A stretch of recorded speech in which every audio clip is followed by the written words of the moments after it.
Hello বন্ধুরা, নমস্কার। অনিতাস ফুটে আপনাদের সবাইকে অনেক অনেক স্বাগত জানাই।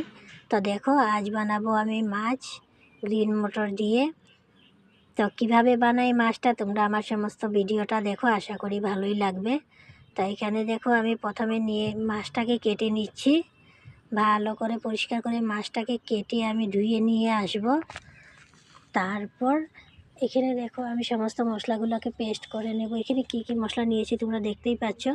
তো প্রথমে আমি গ্রিন মটরটাকে গ্রেট করে নেব মিক্সিতে দিয়ে, আর তারপর মশলাগুলোকেও পেস্ট করে নেব। আর এখানে দেখো, আমি মাছে নুন হলুদ মেখে নিয়ে মাছটাকে ভালো করে সাঁতলিয়ে নিচ্ছি। আর খুব বেশি কড়া করে সাঁতলাবো না, হালকা হালকা সাঁতলাবো।